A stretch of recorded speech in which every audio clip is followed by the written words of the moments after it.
Madam Toastmaster, fellow Toastmasters, and welcome guests.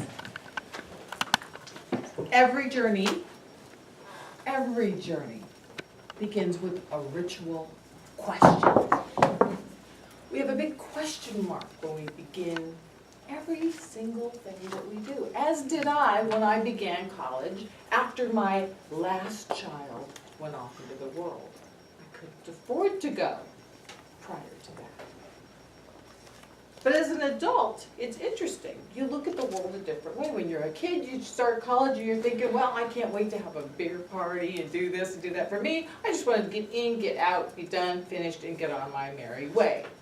I looked at my schedule and I could see, as from an adult's perspective, that all of my classes were like a concentric circle.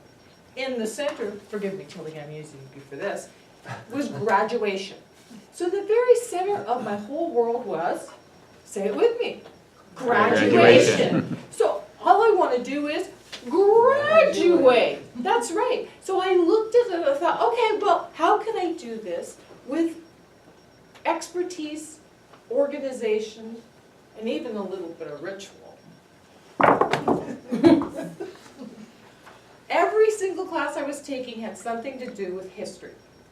California history, women's history, U.S. history, European history, Asian history, history.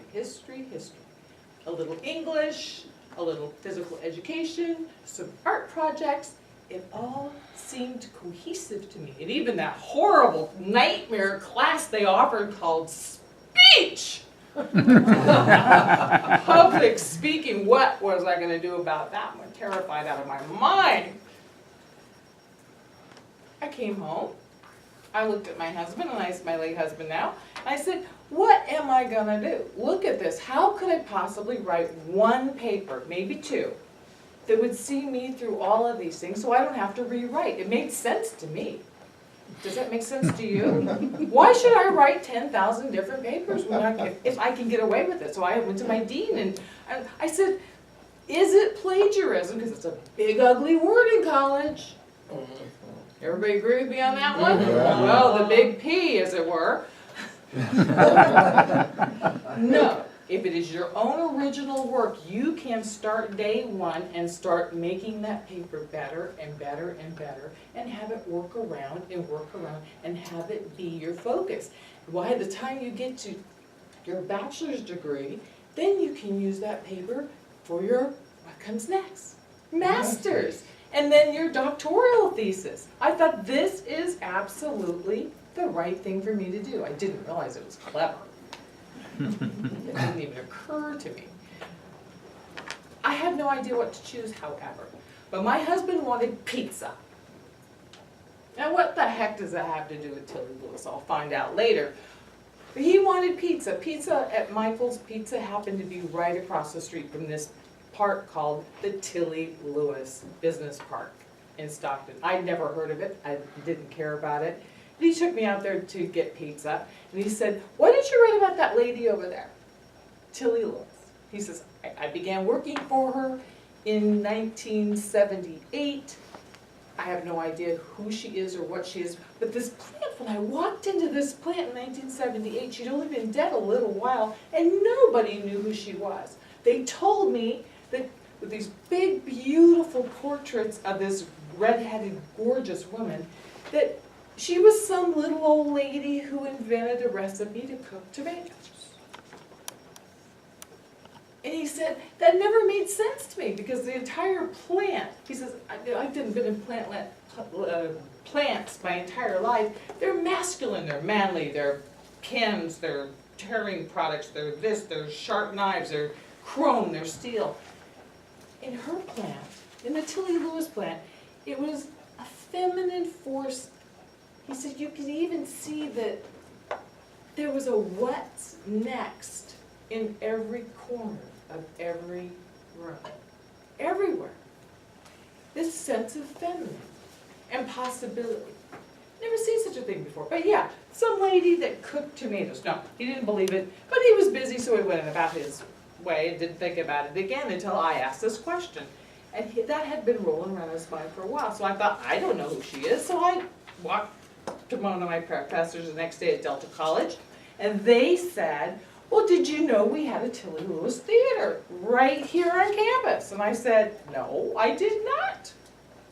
So as the story goes, I thought, well, I've been walking past Tillie Lewis Theater every single day and never saw the thing.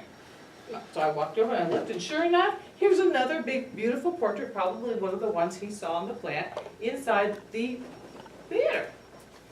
So I asked my history professor, California history, come on, California historian, right? He's gonna know. He goes, I'm not sure, I think she was an actress. So I thought, well, somehow she made a can plant.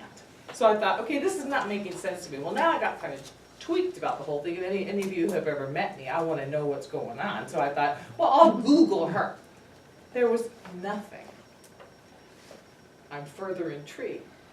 Discovered that there's not only a big plant in Stockton, there's a huge plant in Modesto. So I thought, okay, and there's one in Antioch. There's one in Peru. What the heck is going on with this woman? This cannot be true. So I started doing what any former real estate agent, because I used to be that too, would do. I found out where she lived at one time, and it's this fabulous mansion. It is not just one little tiny lot. It's an entire city block in Stockton, California. The whole dang block. Gorgeous Victorian houses, beautiful this and that. It just goes on. I thought it was an apartment complex. Nope, Tillie's house. So I did what anybody would do. I'm sure you would all do that.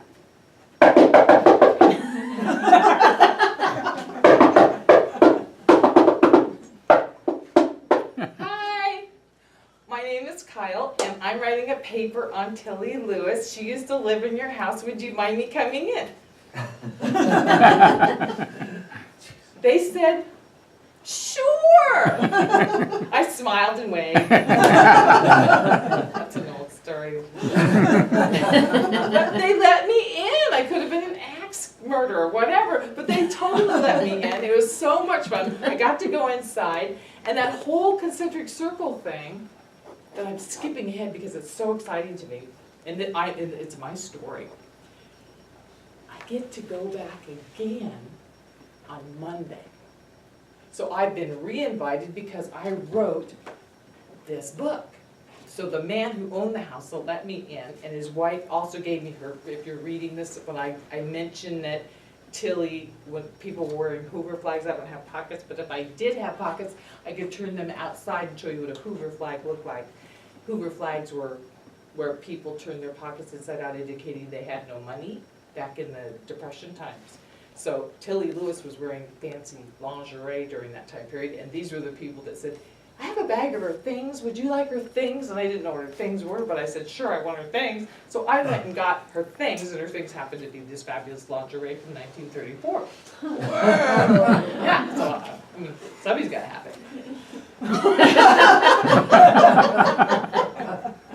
I'm thinner, but hey, that's another story altogether. So I get to go back to Tillie's space on Monday, and he is going to have 10 new books, and we're going to have a party celebrating Tillie Lewis at his home. So all of the things you want to know about Tillie Lewis, the first female captain of industry in the United States who created all of those different plants, you can find out about it within the pages of this book. So that's how I came to write it, is simply I wanted to get through college and get through as quickly as possible. There you are. I graduated summa cum laude, Phi Kappa Phi, top of my class. Thank you, Tillie Lewis. Thank you, Madam Toastmaster. Fellow Toastmasters, most welcome guests, and especially Kyle. It is always such a pleasure to go through the ritual of evaluating yet another one of your dynamic and incredible and, yes, wonderful speeches. Now, for those of you who are relatively new, this was not the Competent Communicator Manual. This is an advanced manual. After you finish the 10 speeches of competent communication, you do advanced speaking, and this was a manual which I believe you're completing. on storytelling. Now, storytelling is very different than the other kinds of speeches that we have. And the purpose of this one was to tell a story about a historical figure or event. And in this case, the historical figure, I assume, was Tillie Lewis. And we've heard some wonderful speeches from you about Tillie Lewis and about what her life was about and the struggles and the successes that she had. But in this case, who was the main character in the story? It was Kyle. You were the main character. She was a minor character. She was kind of hanging around on the periphery. But you were front and center, and that's perfectly fine because as a published author and soon to have much more success, you are bound to be a historical figure in your own right. I loved how you began. You know, every journey begins with a broken shoelace and a bunion. No, what is it? Every journey begins, and the great way to start, to kind of bring us in with a very well-known phrase. They ask about the plot. What was the plot? The main plot was you going from someone who was just re-entering the educational system in college and not knowing anything about this mysterious person, all the way to being a published author writing a biography about this person for whom Google had nothing to say. And that's quite a remarkable story arc. Again, you were the main character. Tillie was a relatively minor character. The climax in your story was when you graduated. You told the story about how all that happened and how I assume that you developed a lot of the material in Tillie in writing all your papers for the class and just kind of kept expanding them. I wish I'd heard that strategy. I didn't know you could do that. You do now. Yeah. So if I ever go back to college, I will remember that. I liked how you had a callback to some of your previous speeches. You know, and for those of you who haven't heard them, that was there were a couple of references to previous speeches. Again, very effective because you can just kind of do it, and your audience knows what that is. Obviously, if your audience hadn't heard those, then that wouldn't be quite so effective. Your voice, your gestures, your body language, all just outstanding. So it's very challenging to come up with some suggestions. I would have made the climax at the publishing of the book rather than the graduating of college. That's just because I think that ties in you and the character a little bit better, just in terms of the story. They ask about insight into this historical figure, and I got insight into you, but not so much into Tillie, but we've gotten insight into Tillie from before.